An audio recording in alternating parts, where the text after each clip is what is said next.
কথা বলতেই হয় যে টাই ব্রেকার এবং এক এক গোলে সমতা হয়েছে। তবে প্রথম কিকটি নিতে চাচ্ছে, ভাগ্য সহায় হতে হবে। যাক, আমি আলোচনায় পরে আসছি। সালাউদ্দিন ভাই, প্রভুষু খান সিঙ্গিল, প্রস্তুত গোলরক্ষক প্রথম ফাইম মোর্শেদ এবং গোল এবং গোল। গোলরক্ষক কিন্তু সাইড মিলিয়েছিলেন। প্রভুষু সিঙ্গিল হতাশাগ্রস্ত, কিছুটা বল স্পর্শ করেছিলেন হাতে, কিন্তু তার বাম দিকটি কিছুটা হাইট থাকার কারণে অ্যাকশন রিপ্লে কি অসাধারণ প্লেসমেন্ট ওই ফাইম মোর্শেদের, কিন্তু বল কিন্তু স্পর্শ হয়েছিল, কিছুটা হাইট থাকায় বল চলে যায় গোল পোস্টের ভিতরে এবং এগিয়ে যায় Bangladesh. Try breaking Bangladesh 2, India 1। Penalty shoot out চলছে, একেবারে নাটকের শেষ দৃশ্যে এসে আমরা উপনীত হয়েছে। প্রথম শটে গোল করতে সক্ষম হয়েছে ফাহিম। 1-0 গোলের লিড পেনাল্টি শুট আউটে বাংলাদেশের। এখন প্রথম শটে নেওয়ার জন্য ভারতীয় দলের পক্ষে আমরা দেখতে পাচ্ছি খেলোয়াড়টিকে।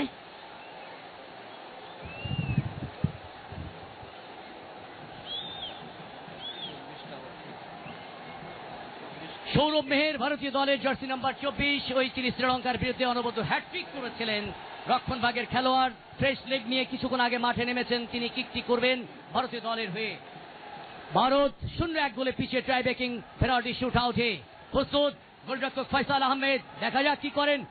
অনেক উঁচু দিয়ে দক্ষতার সাথে খেললেন। বল গোলরক্ষকের বাঁ দিক দিকে, বলের হাইট ছিল ঠিক, তিনি ওই টপ অ্যাঙ্গেলের বরাবর তিনি করলেন এবং বল জড়িয়ে গেল জালে। ভারত 1, বাংলাদেশ 1।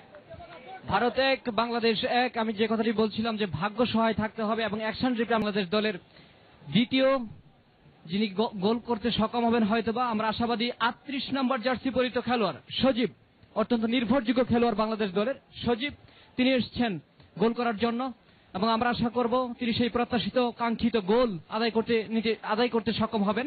সজীব প্রস্তুত এবং সিঙ্গিল গোলরক্ষক ভারতীয় দলের প্রস্তুত রয়েছেন। প্রস্তুত এদিকে সজীব বাংলাদেশ দলের, ডান পায়ে কিক নেবেন, কিক নিয়েছেন এবং গোল। আলতো ভাবে ডান সাইড দিয়ে একেবারে গোলরক্ষককে পরাভূত করে তিনি কোনো কিছু বুঝে ওঠার আগেই ডান দিকে ঝাঁপিয়ে পড়েছেন এবং বাম দিক দিয়ে অসাধারণ দক্ষতায় গোলটি করতে সক্ষম হয়েছেন সজীব। অর্থাৎ খেলার ফলাফল এই মুহূর্তে বাংলাদেশ 2, ভারত 1। জাহাঙ্গীর আলম সজীব যশোরের ছিল, অসাধারণ জার্সি নাম্বার 4। মোহাম্মদ রাকিব তিনি দলের দ্বিতীয় কিকটি করার জন্য এসেছেন। রাকিব কিছুটা টেনশনই ভাব তার মধ্যে দেখা যাচ্ছে, দেখা যাক। এবং গোল করলেন গোলরক্ষকের ডান দিক থেকে, ফলে 2-2 সমতা। পেনাল্টি শুট আউটে কিন্তু হাড্ডাহাড্ডি লড়াইছেন সালাউদ্দিন ভাই। নির্ধারিত সময় 1-1 গোলে এরকম একটি অবস্থা। পেনাল্টি শুট আউট চলছে। অ্যাকশন রিপ্লে কিভাবে পরাস্ত করেছিলেন, সাইড মিলিয়েছিলেন বাংলাদেশের ফয়সাল আহমেদ, কিন্তু বলটি কিছুটা হাই উচ্চতা থাকায় বল কিন্তু কোনাকুনি শটে পরাভূত করলেন এবং সমতা ফিরে নিয়ে আসলেন। খেলার মধ্যেও বাংলাদেশ এগিয়ে গিয়েছিল, ইন্ডিয়া সমতা এনেছিল। ট্রাই ব্রেকিং পেনাল্টি শুট আউটে এখন পর্যন্ত 2-2। আতিকুজ্জামান আতিক, শেরপুরের ছেলে, বাংলাদেশ ফুটবল ফেডারেশন একাডেমিতে প্রশিক্ষণ করছেন, জার্সি নাম্বার 36। 2টি গোল রয়েছে, ফিল্ড গোল, সে 36। অসাধারণ দক্ষতায় গোলরক্ষক কিন্তু সেই গ্রুপ পর্বে তিনি গোলরক্ষকের বাঁ দিক থেকে মেরেছিলেন, আজকে কিন্তু গোলরক্ষক দেখলেন বাঁ দিকে চলে গেলেন, তার ডান দিক থেকে মাটিতে গড়িয়ে বলকে জালে জড়িয়ে দিলেন। বাংলাদেশ 3, ইন্ডিয়া 1। অ্যাকশন রিপ্লে কিভাবে গোলটি করলেন, গোলরক্ষক আগেই মুভ করেছিলেন এবং গোলরক্ষকের মুভমেন্ট। ভারতীয় দলের অভিজিৎ সরকার, তিনি এসেছেন কিক করার জন্য, দেখা যাক কি করেন এবং এবং ভারতীয় দলের অভিজিৎ সরকার তিনি মিস করলেন। গগন বিদারী চিৎকার সিলেট জেলা স্টেডিয়ামের দর্শকদের। আমাদের পিছনে রয়েছেন মঈনুদ্দিন আহমেদ, সিলেট ফুটবল অ্যাসোসিয়েশনের সিনিয়র ভাইস প্রেসিডেন্ট, টুর্নামেন্টের কো চেয়ারম্যান, তিনি কিন্তু উল্লাস করছেন। টাইগারদের অ্যাকশন রিপ্লে কিভাবে গোলরক্ষকের বাঁ দিকে করলেন, গোলরক্ষক সাইড মিলিয়েছিল, বিধি বাদ ছাপলো ওই সাইড পোস্ট, বল ফিরে বাংলাদেশের সামনে এই শটে গোল করলে 4-2 এগিয়ে যাবে। আপাতত 3-2 এগিয়ে রয়েছে বাংলাদেশ দল। বাংলাদেশের পক্ষে জার্সি নম্বর 32 তিনি যাচ্ছেন সাদউদ্দিন, সিলেটের ছেলে, সবার দৃষ্টি তার দিকে। গোল! 4-2 এগিয়ে গেল বাংলাদেশ এবং এই 1 গোলের মাধ্যমে সাদউদ্দিন ছিলেন একমাত্র গোলদাতা সেমিফাইনালের। দর্শকদের উল্লাস, উচ্ছ্বাস, উন্মাদনার বহিঃপ্রকাশ আমরা লক্ষ্য করছি সিলেটের জেলা স্টেডিয়ামে। বাংলাদেশ ধ্বনিত এবং প্রকম্পিত হচ্ছে। অ্যাকশন রিপ্লে কিভাবে সাদউদ্দিন গোলরক্ষক ওই প্রভুষু সিঙ্গিলকে পরাস্ত করলেন, বোকা বানালেন লাল সবুজের পতাকা করবেন চিন্তিত মোহাম্মদ সাকলাইন। প্রস্তুত ফয়সাল আহমেদ, বাংলাদেশের কোচ, এবং এবং প্রথমবারের মতো বাংলাদেশ অনূর্ধ্ব 16 ফুটবল চ্যাম্পিয়নশিপে জয়লাভ করল প্রতিপক্ষ ভারতকে 4-2 গোলে। টাই ব্রেকিং পেনাল্টি শুট আউটে পরাস্ত করে ওই সৈয়দ গোলাম জিলানির নেতৃত্বে বাংলাদেশ দল জিতল। অ্যাকশন রিপ্লে, সাকলাইন খান চাপ সংবরণ করতে পারলেন না, ভুল করলেন।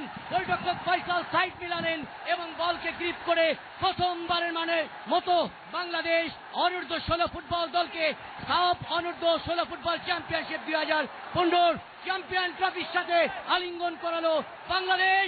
বাংলাদেশ বাংলাদেশ বিজয়ী বাংলাদেশকে অভিনন্দন। আজকের ম্যাচে পরাজিত ভারতকেও ভারত না খেললে বাংলার খুদে টাইগাররা এত সুন্দর এত উজ্জীবিত নৈপুণ্য প্রদর্শন করতে পারত না।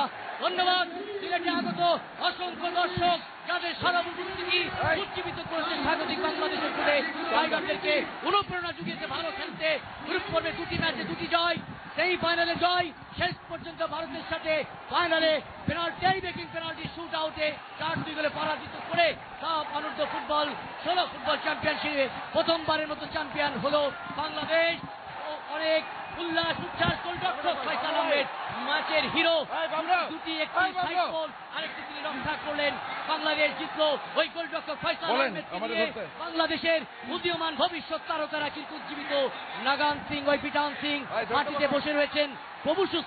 প্রভুষু খান সিং গিল ভারতীয় দলের গোলরক্ষক। হতাশা কিন্তু উল্লাস গ্যালারিতে। এর একটি কারণ স্বাগতিক বাংলাদেশ চ্যাম্পিয়ন।